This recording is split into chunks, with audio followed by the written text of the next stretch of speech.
Diego Fernando Papa García, ¿eres tú? ¿Quién es Diego Papa García? Dime, Diego, ¿cuál crees que es la mejor manera de dar soporte nutricional a un paciente que lo necesita? ¿Cómo lo harías?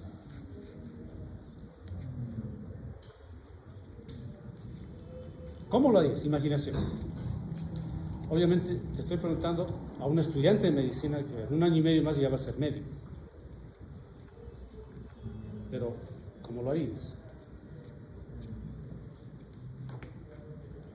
¿Nada? ¿Nada? ¿Nada? ¿No se te ocurre? ¿Cómo vas a mejorar el estado nutricional de tu paciente?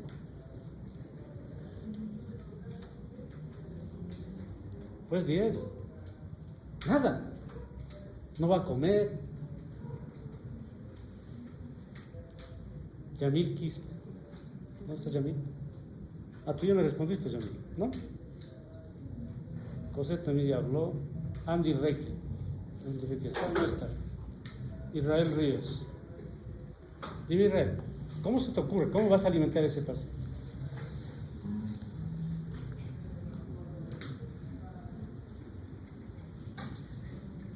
¿Será, necesitas darle alimento?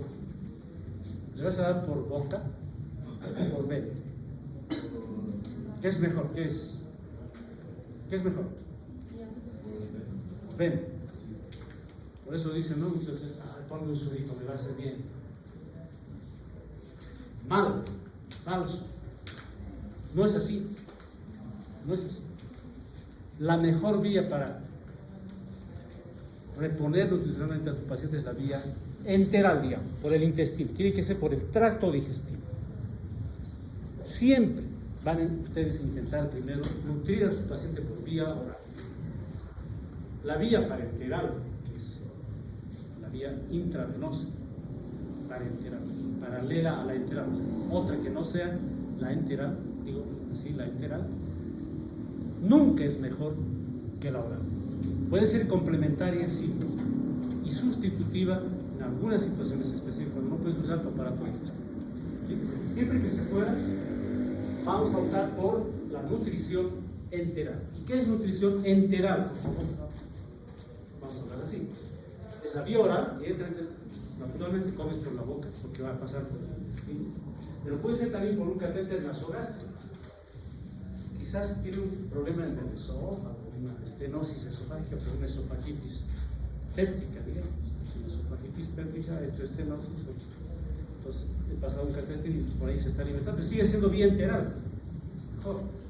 Puede usar un catéter naso y quizás el problema es un cáncer de estómago o una hipertrofia de píloro.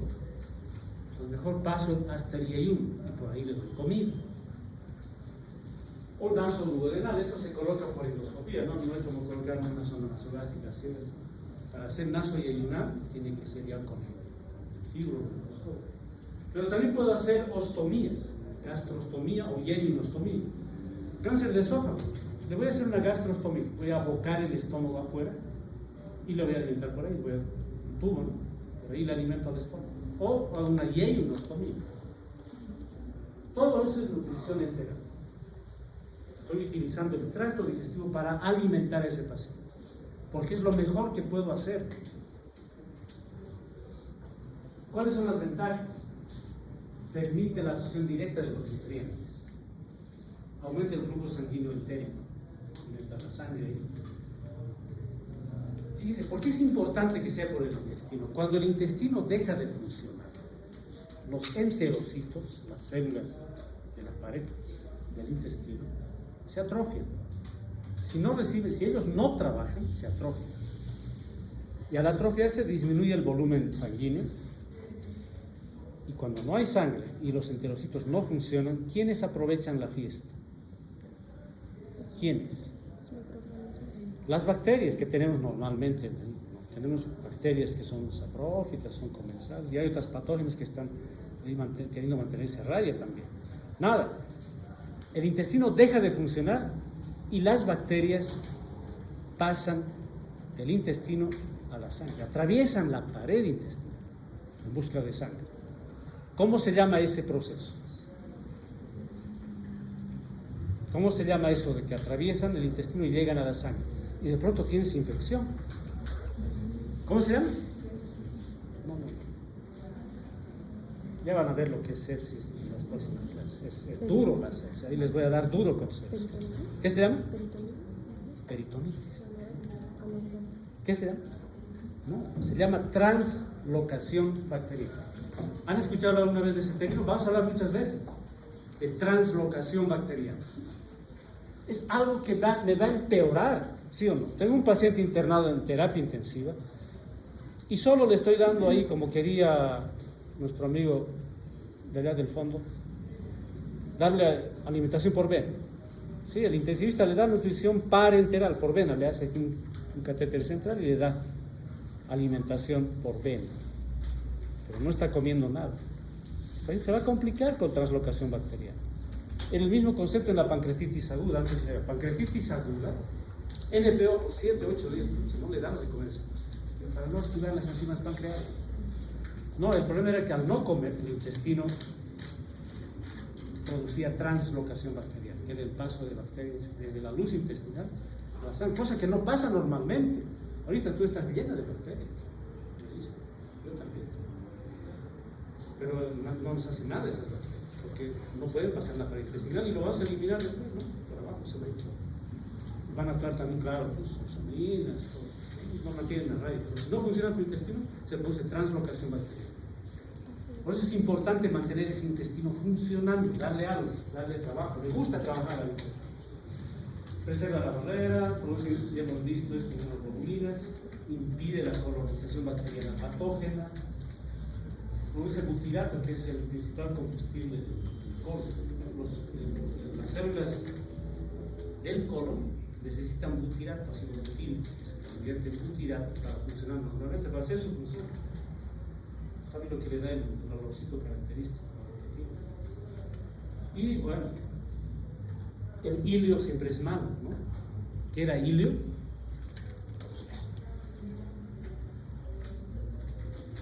Andy Israel, Nayeli Rojas. No, Israel Ríos. ¿Dónde está Israel? ¿No? Ah, ya respondiste, ¿no? Tú querías, te gusta la nutrición parenteral, ¿no? Nayeli Rojas. Dime, Nayeli. ¿Qué es hilio? Dicen que dar de comer a tu paciente disminuye la posibilidad de hilio. La ventaja. ¿Qué es hilio? ¿Es una parálisis o detención del...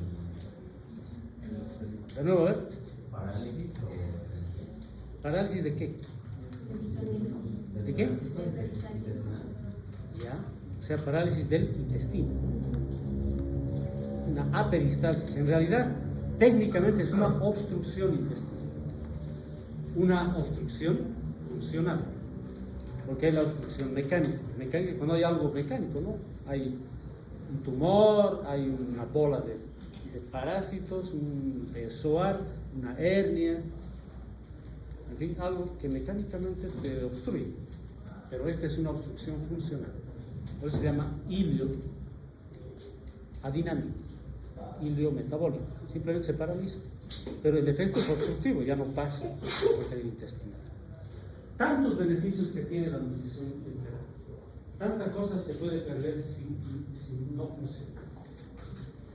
Ahora, pero hay contraindicaciones, o sea, eso es lo que les decía. No siempre es bonito, a veces de todos modos tú quisieras usar el intestino porque has aprendido eso en la facultad, pero no puedes. ¿Cuáles son esas situaciones? Si estás vomitando o estás con diarrea, te hubieras de comer, no sea absolutamente, lo vas a vomitar, ¿sí o no? Estás vomitando, estás con diarrea. Lógico. O lo mismo que un hilio paralítico. El hilio paralítico puede venir antes, entonces ahí ya no puedes darle comer. Mira, si un paciente estaba bien, solo que ya no está comiendo, eso te produce hilio. Pero ya, si tu paciente ya estaba con hilio, no puedes darle de comer. ¿Sí? Las fístulas, claro, fístulas de alto débito, tienen una fístula gástrica o una fístula duodenal, donde está saliendo bien. Le das de comer y todo se va por la fístula. No puedes usar el tracto digestivo. Obstrucción intestinal, peritonitis, la histórica, isquemia intestinal, shock, paciente choqueado, ofrécele comida por boca a ese paciente. No, ¿verdad? Cuando tiene el síndrome de intestino corto, pacientes con menos de 1 metro de intestino. ¿Quiénes son esos pacientes que quedan así, con 1 metro de intestino? ¿Cuál es la longitud habitual del intestino? En general, del intestino. Digamos, desde el ángulo de Treitz hasta el ano. Pues,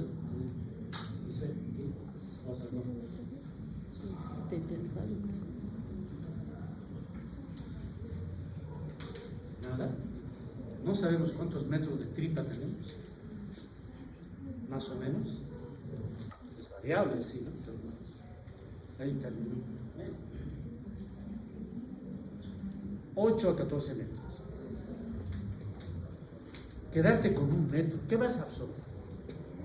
¿Y en qué situación se da eso? Enfermedades intestinales, enfermedad intestinal inflamatoria, enfermedad isquémica mesentérica, a veces hemos tenido que operar a esos pacientes. Cuando hay amebiasis también, ¿verdad? ¿Amebiasis? Sí, cuando es crónico. Empiezan a hacer resección, entonces. No, pues, la ameba puede lesionar el colon, no más arriba. El colon es chiquito, mide creo que 1,5 metros. Es el intestino delgado. ¿Ya? La más importante es la isquemia mesentérica, o sea, cuando un émbolo interrumpe la circulación de la arteria mesentérica superior, que se encarga de irrigar todo el intestino delgado y la mitad derecha del colon. Es mucha cosa.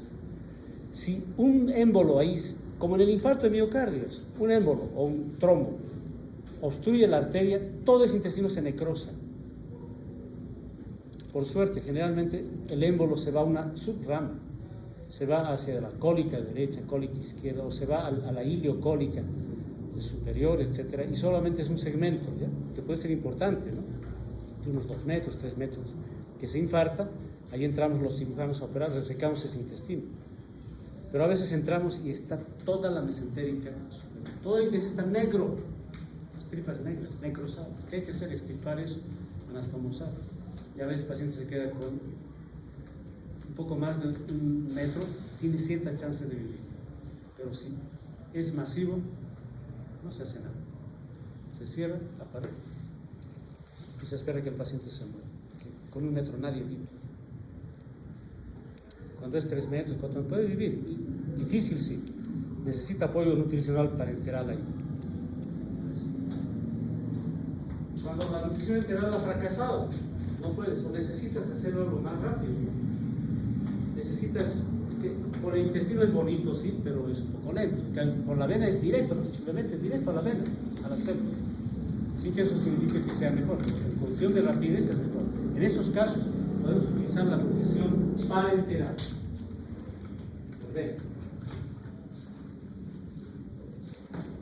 Ya hemos hablado de las ondas, ¿ya? Nutrición postpirórica, gastroparesía, en fin, ese tipo de cosas que yo mencioné. Esta es una gastrostomía, ¿eh? Vamos a abrir el estómago, fíjense aquí, este es el estómago. Esto es por endoscopía, ahora se hace por endoscopía, ya no tengo que hacer una laparotomía de mi paciente. Entonces entro por el endoscopio, me alumbra aquí, el endoscopista está trabajando desde la boca, el cirujano está en el abdomen, me señala, me guía, yo hago una pequeña incisión para colocar nada más el tubo. Y fíjense, este tubo inflo el balón y lo saco por la pared abdominal. Esa es una gastrostomía. Queda así. Por aquí la alimento. Por ahí le doy sopitas. No, alimentos obviamente preparados, son alimentos especiales. Tienen sabor y todo eso, pero no son masticados, obviamente, son alimentación especial. El otro método es ya por laparotomía. Yo hago una técnica de Stan que se llama esta. Hago laparotomía, que antes en el cuerpo del estómago, en la pared anterior, ubico, hago una incisión y le coloco un tubo y hago una sutura de bolsa de tabaco. Eso es lo que se llama técnica de Stan. Es una doble sutura en bolsa de tabaco para imaginar el tubo. El resultado es que este tubo sale afuera, ¿no? Y cierro la pared, los planos, y ya está con su tubo para la gastrostomía. Hemos visto la técnica endoscópica, la técnica vial. Pero hay también la técnica de Bitzel. En vez de hacer una sutura en bolsa de tabaco, voy a hacer un túnel con un pliegue del estómago.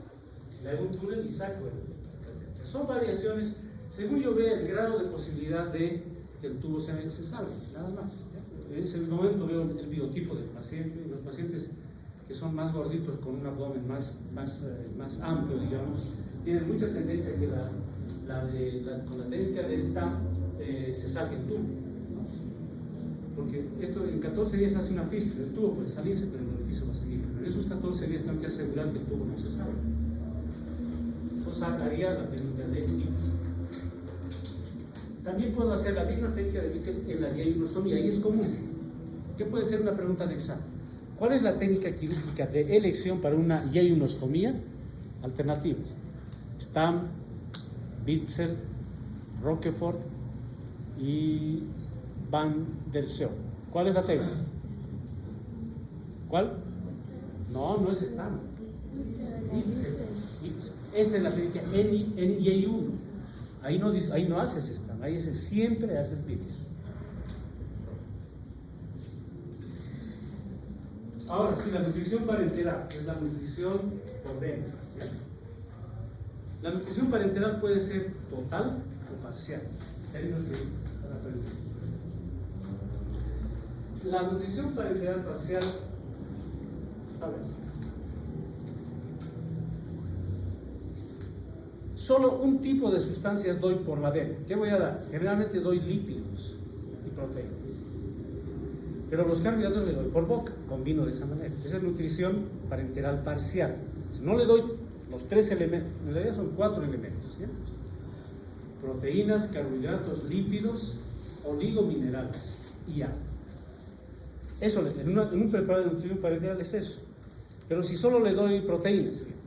Solo le doy proteínas, es nutrición parenteral parcial. Puede ser total, también les doy las 4 o 5 cosas por la vez. Eso es nutrición parenteral total. Fácil el concepto, ¿no? Pero ya tienes que hablar así. Entonces, a ver, por favor, a mi paciente indícale una nutrición parenteral parcial. Me preguntarás, ¿qué le vamos a dar por la nutrición? Yo te digo, le daremos un concentrado de proteínas.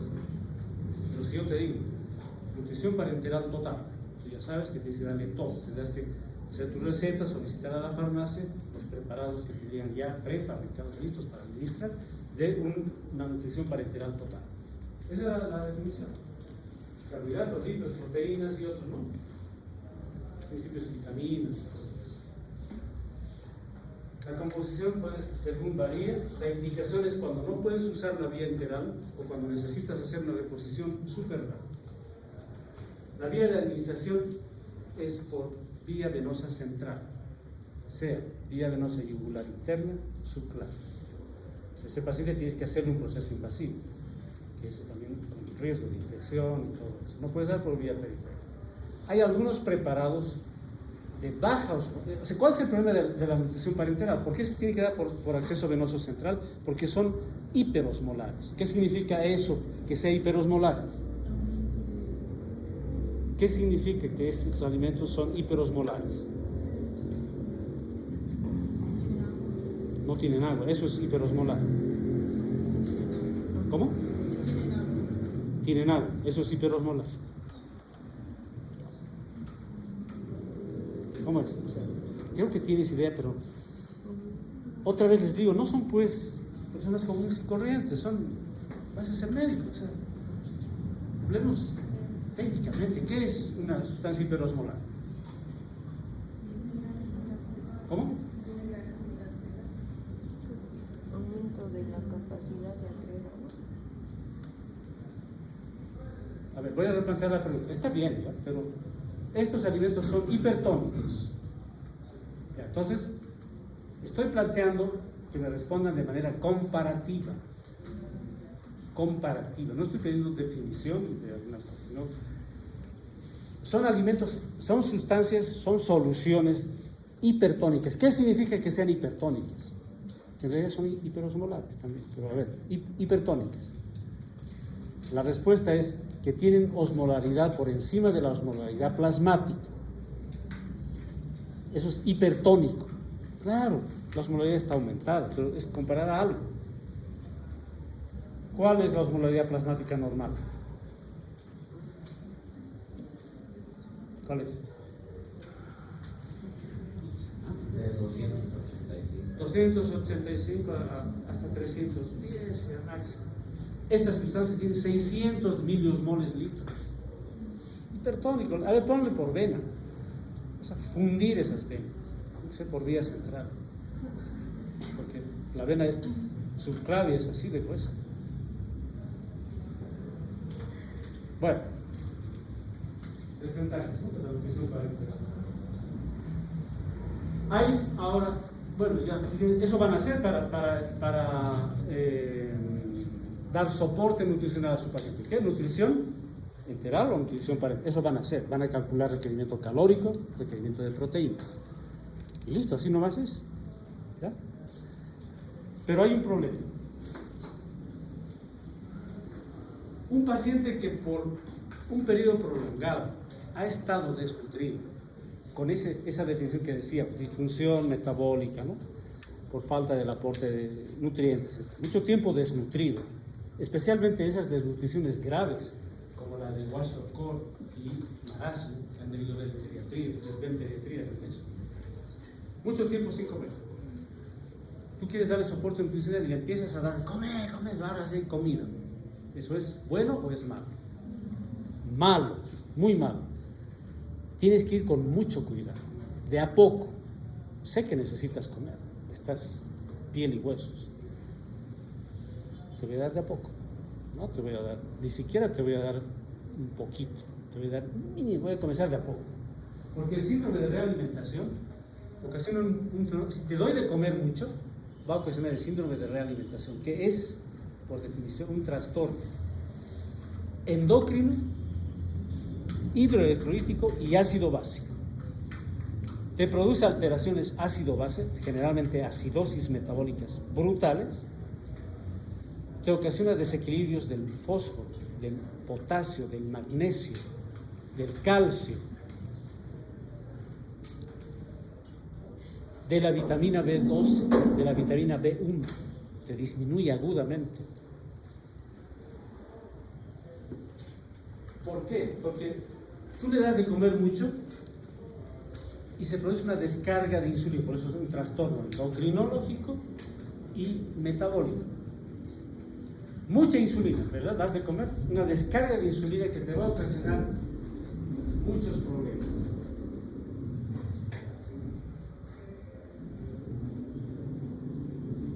Básicamente son los trastornos de hipofosfatemia. Lo que pasa es que si tú le das sustrato a tu paciente desnutrido, empieza a fabricar energía. ¿Qué se necesita para fabricar energía a nivel molecular? Allá lo han dicho alguien, muy bien.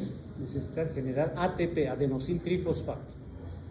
Pero cuando estás desnutrido solo tienes ADP, adenosín difosfato. Cuando te doy de comer, ya el organismo tiene calorías, entonces capta todo el fósforo que puede y te deja sin fósforo en la sangre. Eso te ocasiona problemas neurológicos agudos, parecidos a los trastornos del sodio. Te ocasiona hipomagnesemia e hipocalemia. Hipocalemia, hipopotasemia o hipomagnesemia. ¿Ya? ¿Por qué? Porque la insulina, ¿qué acción tiene con el potasio? Otra vez, ¿qué acción tiene en el potasio?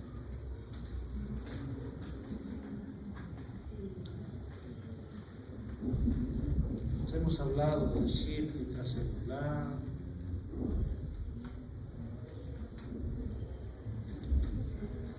Estoy muy decepcionado. La insulina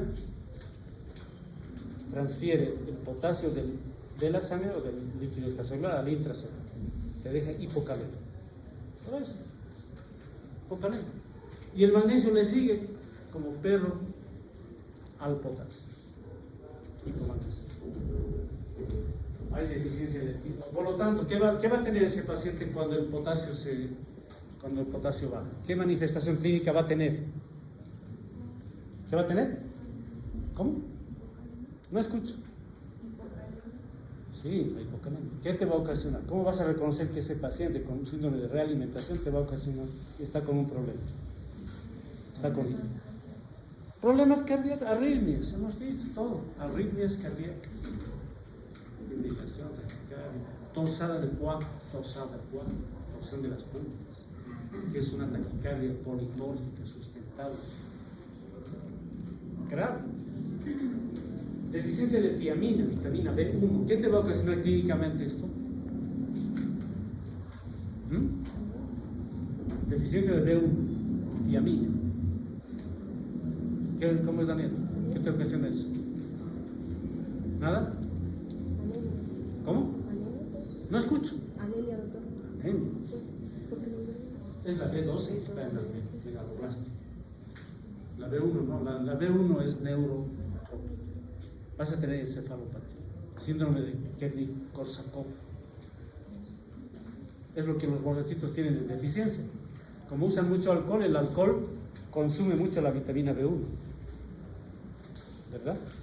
Cuando le das dextrosa a tu paciente le puedes ocasionar muchos problemas. Por eso cuando tienen a un paciente de emergencia con intoxicación aguda de alcohol, tienen que darle tiamina antes de darle glucosa. Y va a retener sodio ya, claro, retiene sodio porque también se activa el mecanismo de la renina, angiotensina y bla, bla, bla. Resumen, síndrome de realimentación puede ser grave, puedes matar, o sea, terminas de matarlo a tu paciente dándole de comer, en otras palabras, eso es síndrome de realimentación. Debería haberse muerto nomás de hambre, ¿no? ¿Para qué le vas a matar con síndrome de realimentación? Entonces, no lo hagas, es de a poco. ¿Qué vas a usar? Cálculo de calorías, ya no vas a dar 30-35, generalmente es 10, pero eso todo está en tablas, ¿ya? Es con 10 de calorías, de proteínas, en vez de dar 1.5, das 0.3 a 0.5, porque y vas incrementando. Todo esto se trabaja con nutrición, ¿ya? Con la especialidad de nutrición, con los nutricionistas. O sea, no es que el cirujano lo haga todo, pero tienen que conocer. Y vean que quieren darle de comer mucho. Otros problemas metabólicos y endocrinológicos.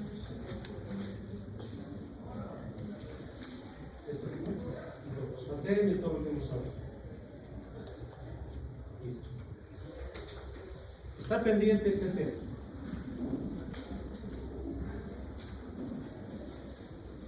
Lo vamos a dar por avanzado.